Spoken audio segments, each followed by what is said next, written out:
Bismillahirrahmanirrahim.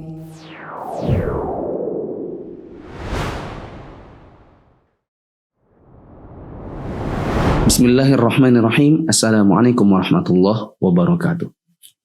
Alhamdulillahilladzi arsala rasulahu bil huda wa dinil haqq liyudhhirahu 'alad dini kullih wa kafa billahi syahida. Asyhadu an la ilaha illallah wahdahu la syarikalah wa asyhadu anna Muhammadan 'abduhu wa rasuluhu la nabiyya ba'dah. Teman-teman yang dirahmati Allah, pada video yang sebelumnya kita sampaikan bahwa hanya Allah yang berhak untuk kita sembah. Karena hanya Allah yang memiliki tanda-tanda kebesaran, hanya Allah yang telah menciptakan alam semesta, dan hanya Allah yang pernah mengklaim hal itu, dan tidak ada seorang pun di muka bumi ini yang berani melakukan klaim seperti itu. Karena Allah yang punya hak untuk kita sembah, maka kita harus tahu apa saja penyembahan atau peribadatan yang bisa kita tujukan kepada Dia. Penulis mengatakan berikut ini. Wa anwa'ul ibadati allati amara Allahu biha mithlu al-islami wal imani wal ihsani wa minha ad-du'a'u wal khawfu wal raja'u wat tawakkulu wal raghbatu wal rahbatu wal khusyu' wal khasyah wal inabah wal isti'anah wal isti'adah wal istighatsah wal dhabahu wal nadhru wa ghairu dzalika min anwa'in ibadati allati amara Allahu biha. Di antara ibadah yang diperintahkan Allah Ta'ala untuk menjalankannya adalah Islam, iman, ihsan, berdoa, khauf atau takut kepada Allah, raja, berharap kepada Allah, tawakal atau berserah diri kepada Allah, rogbah, meminta kebaikan kepada Allah, robbah, cemas akan azab Allah, khusyuk atau merendahkan diri di hadapan Allah, khosyah, takut dan mengagungkan Allah, inabah, bertaubat kepada Allah, isti'anah, meminta pertolongan kepada Allah, isti'adzah, memohon perlindungan kepada Allah, istighotsah, meminta pertolongan kepada Allah dalam kondisi sulit, menyembelih, bernazar, dan segala bentuk peribadatan lain yang Allah perintahkan. Syekh Shalih bin Fauzan mengatakan, ibadah itu artinya adalah segala sesuatu yang mendatangkan kecintaan Allah, yang mendatangkan keridhaan Allah. Bisa jadi bentuknya perkataan, bisa jadi bentuknya perbuatan, bisa jadi dia nampak atau kelihatan, dan bisa jadi tersembunyi. Dan ini adalah definisi ibadah yang paling komprehensif yang pernah dipaparkan oleh Al-Imam Ibnu Taimiyah rahimahullah. Syekh Shalih bin Fauzan juga mengatakan bahwa ibadah itu terbagi menjadi dua bagian. Ada ibadah badan berupa pengucapan dengan lisan, contohnya seperti zikir. Ada ibadah hati, nanti insya Allah akan diberikan contoh-contohnya. Ada juga ibadah anggota badan, seperti sholat yang kita kerjakan setiap hari. Ada juga ibadah dengan menggunakan harta, seperti sedekah, zakat, dan lain-lain. Dan penulis membawakan beberapa contoh ibadah, seperti Islam, iman, ihsan, berdoa, khauf, roja, tawakal, raghbah, rahbah, khusyuk, khasyah, inabah, isti'anah, isti'adzah, istighatsah, nazar. Dan nanti insya Allah masing-masingnya akan diberikan penjelasan secara singkat. Ibadah-ibadah seperti ini hanya boleh ditujukan kepada Allah Ta'ala. Lantas bagaimana kalau ada orang mengatakan dirinya muslim, tetapi ibadah-ibadah seperti yang dicontohkan tadi dia tujukan kepada yang selain Allah? Maka jawabannya berikut ini. Kulluha lillahi ta'ala. Semua ibadah tersebut hanya boleh ditujukan kepada Allah Ta'ala semata. Wa dalilu qawluhu ta'ala. Dalilnya adalah firman Allah Ta'ala. وأن المساجد لله فلا تدعوا مع الله أحدا. Dan sesungguhnya masjid-masjid itu adalah kepunyaan Allah. Maka janganlah kamu menyembah seorang pun di dalamnya di samping menyembah Allah. Quran Surah Al-Jin ayat 18. Faman sarafa minha syai'an li ghairillah fahuwa musyrikun kafir. Karena itu barang siapa memalingkan suatu bentuk ibadah apapun kepada yang selain Allah, maka statusnya adalah seorang musyrik dan kafir. Wad dalilu qauluhu ta'ala. Dalilnya adalah firman Allah Ta'ala, وَمَنْ يَدْعُ مَعَ اللَّهِ إِلَهًا آخَرَ لَا بُرْهَانَ لَهُ بِهِ فَإِنَّمَا حِسَابُهُ عِنْدَ رَبِّهِ إِنَّهُ لَا يُفْلِحُ الْكَافِرُونَ. dan barang siapa menyembah Tuhan yang lain di samping Allah, padahal tidak ada satu dalil pun baginya tentang itu, maka sesungguhnya perhitungannya adalah di sisi Tuhannya. Sesungguhnya orang-orang yang kafir itu tidak beruntung.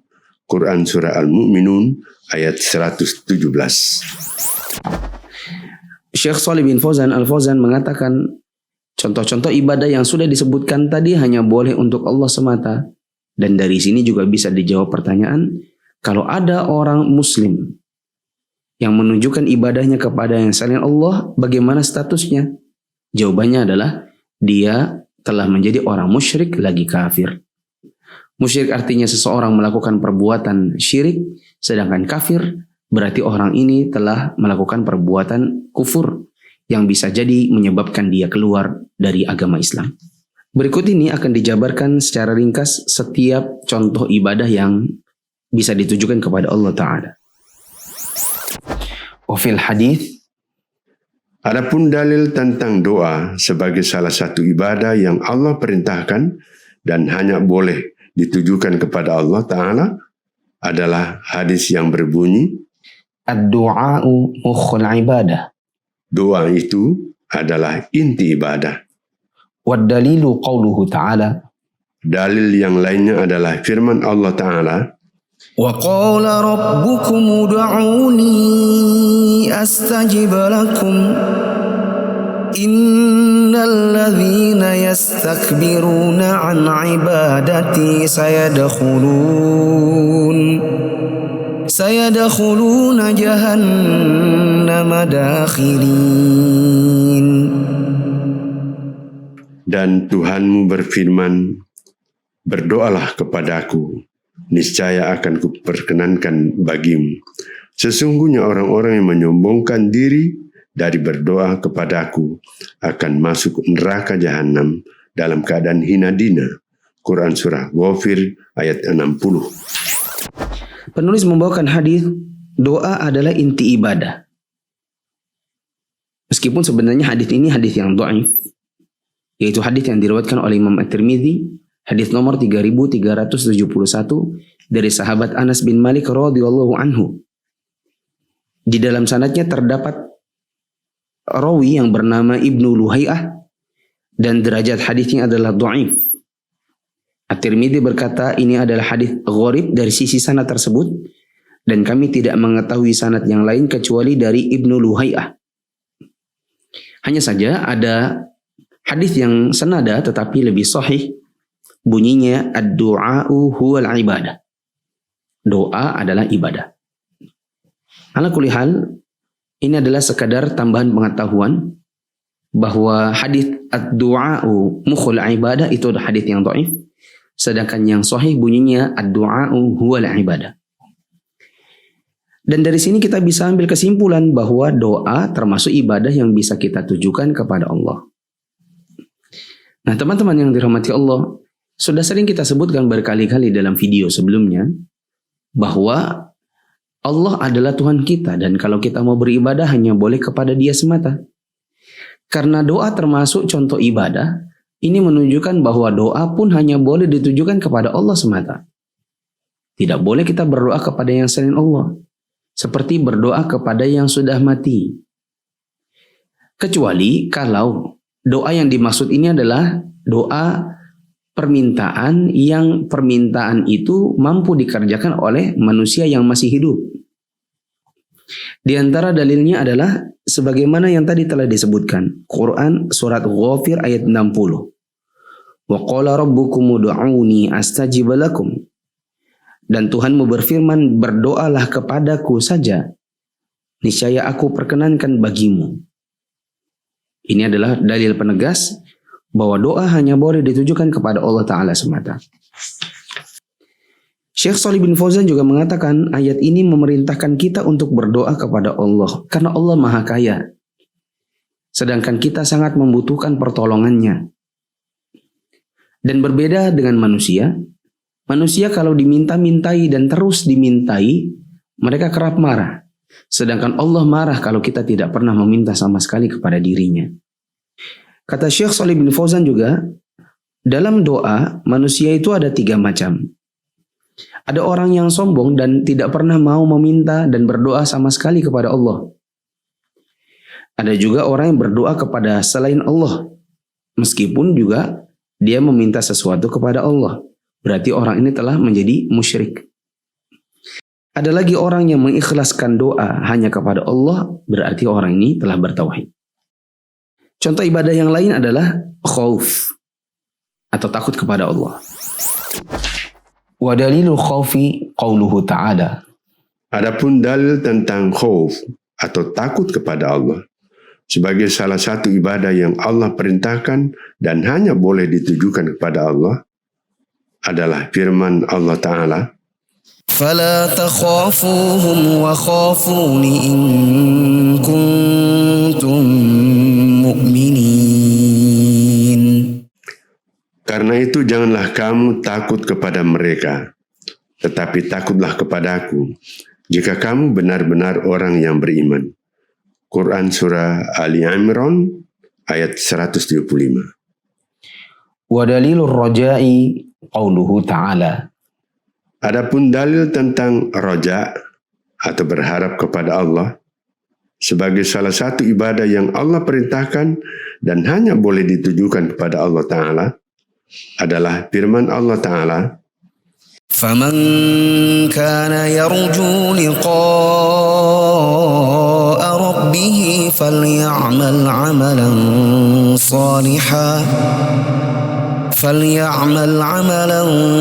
صالحا ولا يشرك بعبادة ربه أحدا.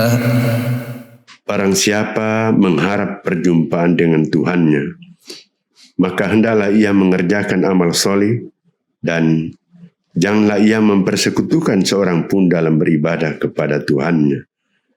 Quran surah Al-Kahfi ayat 110. Penulis membawakan firman Allah, "Fala takhafuhum wa khafuni in kuntum mu'minin." Dan janganlah kamu takut kepada mereka, tetapi takutlah kepadaku jika kamu benar-benar beriman. Ini menunjukkan bahwa khauf atau rasa takut kita tujukan hanya kepada Allah Ta'ala semata. Begitu juga roja atau pengharapan hanya boleh kita tujukan kepada Allah Ta'ala semata berdasarkan firman Allah. Dan barang siapa mengharapkan perjumpaan dengan Tuhannya, maka hendaklah dia mengerjakan amal soleh dan janganlah ia mempersekutukan seorang pun dalam beribadah kepada Tuhannya. Syekh Shalih bin Fauzan menerangkan lebih rinci bahwa takut itu ada 2 macam. Ada takut yang nilainya ibadah. Nah, takut inilah yang hanya boleh kepada Allah Ta'ala semata. Adapun kalau ditujukan kepada jin, takut kepada syaitan, lalu memberikan sesembahan-sesembahan kepada mereka agar tidak diganggu, maka ini adalah takut yang sifatnya syirik. Ada takut yang sifatnya manusiawi, maka yang seperti ini bisa saja kita tujukan kepada yang selain Allah. Seperti seseorang takut kepada ular, kalajengking, sebagaimana juga seseorang takut kepada musuh, kepada preman. Maka ini adalah sesuatu yang manusiawi. Dan takut seperti ini tidak mengapa ditujukan kepada yang selain Allah karena dia sesuatu yang sekali lagi manusiawi. berharap pahala, berharap surga, berharap untuk selamat dari neraka. Ini juga merupakan ibadah yang disebut dengan roja. Penulis membawakan firman Allah Ta'ala, barang siapa yang berharap untuk bertemu dengan Tuhannya, maka hendaklah dia beramal soleh dan tidak mempersekutukan Allah dengan sesuatu apapun. Ini menunjukkan bahwa roja atau pengharapan hanya boleh diberikan kepada Allah semata. Hanya saja ada catatan bahwa seseorang itu baru dikatakan berharap dengan harap yang benar, dikatakan roja dengan roja yang benar apabila dibarengi dengan amal soleh. Tidak benar apabila ada orang mengatakan dia berharap untuk bertemu Allah nanti di surga, sementara dia tidak pernah beribadah kepada Allah. Dan seseorang itu baru dikatakan beramal dengan amal yang soleh dengan benar bila amalnya memenuhi dua syarat. Syarat yang pertama adalah ditujukan kepada Allah semata. Yang kedua, ibadah yang dia kerjakan untuk Allah tadi dia kerjakan sesuai dengan tuntunan Rasulullah Sallallahu Alaihi Wasallam. Para ulama mengatakan syaratnya berarti dua: ikhlas, ittiba. Ikhlas ini untuk Allah semata. Ittiba itu artinya sesuai dengan contoh Rasulullah. Di antara ibadah yang lain adalah tawakal dan rohbah khusyuk. Wa dalilu tawakkuli qauluhu ta'ala. Adapun dalil tentang tawakal atau berserah diri kepada Allah sebagai salah satu ibadah yang Allah perintahkan dan hanya boleh ditujukan kepada Allah Ta'ala adalah firman Allah Ta'ala, Wa 'alallahi fatawakkalu in kuntum mu'minin. dan hanya kepada Allah hendaknya kamu sekalian bertawakal jika kamu benar-benar orang beriman. Quran Surah Al-Ma'idah ayat 23. Wa qauluhu ta'ala. Juga firman Allah Ta'ala, Wa man yatawakkal 'ala Allahi fahuwa hasbuh. barang siapa yang bertawakal kepada Allah, niscaya Allah akan mencukupkan keperluannya. Quran Surah At-Tolaq ayat 3. Wa dalilur raghbati warrahbati wal khusyu'i qauluhu ta'ala.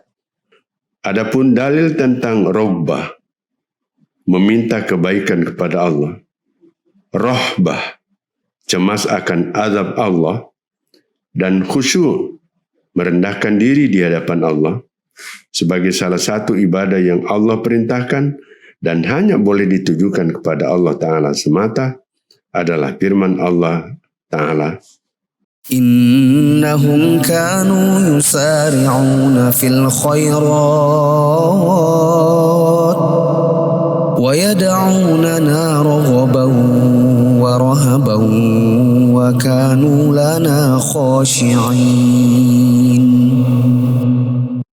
sesungguhnya mereka adalah orang-orang yang selalu bersegera dalam mengerjakan perbuatan-perbuatan yang baik, dan mereka berdoa kepada kami dengan harap dan cemas, dan mereka adalah orang-orang yang khusyuk kepada kami. Quran Surah Al-Anbiya ayat 90. Syekh Shalih bin Fauzan mengatakan di antara ibadah yang kita bisa kerjakan, yang kita tujukan hanya untuk Allah semata, adalah tawakal. Artinya berserah diri. Begitu juga rohbah atau meminta kebaikan Allah. Rohbah artinya cemas akan azab Allah. Khusyuk yaitu merendahkan diri di hadapan Allah. Ini semua merupakan peribadatan yang kita bisa tujukan kepada Allah semata. Ada catatan Syekh Shalih bin Fauzan, tawakal itu artinya menyandarkan dan menggantungkan diri kepada Allah. Berarti seseorang apabila melakukan sebuah usaha misalnya, hasilnya dia sandarkan kepada Allah Ta'ala, itu artinya dia bertawakal. Sering kita mendengar perkataan orang, belajarlah. Adapun hasilnya nanti di ujian, kita tawakal kepada Allah. Catatan yang lain adalah tawakal itu baru benar bila disertai mengambil sebab. Dan tawakal tok tanpa ada sebab itu adalah tawakal yang keliru.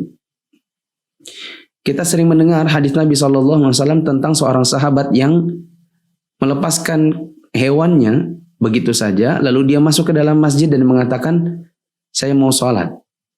Ketika ditanya bagaimana dengan hewannya, dia bilang tawakal kepada Allah. Lalu diluruskan, tawakal itu ikat dulu hewanmu, baru kamu tawakal. Itu artinya mengambil sebab. Hewan tidak lari, tidak dicuri, tidak hilang dengan cara diikat terlebih dahulu. Sama seperti kalau kita mau tidur atau kita bepergian. Rumah tentu kita kunci. Jendelanya kita tutup. Tidak mungkin kita pergi tidur atau pergi bersafar, lalu kemudian kita katakan, sudah rumah buka saja pintunya. Jendelanya nggak usah dikunci. Tawakal kepada Allah. Ini tawakal yang salah. Sama lagi ketika ada orang mau ujian, lalu dia mengatakan, saya nggak mau belajar, saya tawakal kepada Allah. Ini adalah tawakal yang salah. Ada orang mengatakan, saya berharap rezeki turun dari langit, tapi di rumah tidur saja. Tidak keluar rumah untuk mencari nafkah. Ini juga tawakal yang salah. Maka tawakal itu harus dengan mengambil sebab. Teman-teman yang dirahmati Allah, di antara ibadah yang juga kita patut untuk tujukan kepada Allah adalah rohbah dan khusyuk. Disebutkan tadi di dalam surat Al-Anbiya ayat 90, sesungguhnya mereka adalah orang yang senantiasa bersegera dalam mengerjakan perbuatan baik. Mereka berdoa kepada kami dengan rohbah. Dan mereka juga kepada kami adalah orang-orang yang khusyuk. Dan mereka yang dimaksudkan di dalam surat Al-Anbiya ini adalah para nabi. Ini menunjukkan bahwa rohbah dan khusyuk adalah termasuk di antara amalan dan ibadahnya para nabi. Catatan yang terakhir dari Syekh Shalih bin Fauzan, kalau ada orang beribadah tapi mengatakan saya beribadah semata-mata karena cinta, bukan karena takut. Atau saya beribadah kepada Allah semata-mata karena rasa takut, bukan karena cinta. Atau saya beribadah kepada Allah semata-mata karena takut dan cinta, bukan karena berharap. Maka semua ini adalah perkataan yang salah. Karena yang benar, seseorang beribadah kepada Allah menggabungkan ketiganya. Berharap, cinta, dan karena takut kepada Allah Ta'ala. Wallahu a'lam bishawab. Insyaallah kita akan lanjutkan pada video yang akan datang. Subhanakallahumma wa bihamdika asyhadu an la ilaha illa anta astaghfiruka wa atubu ilaik.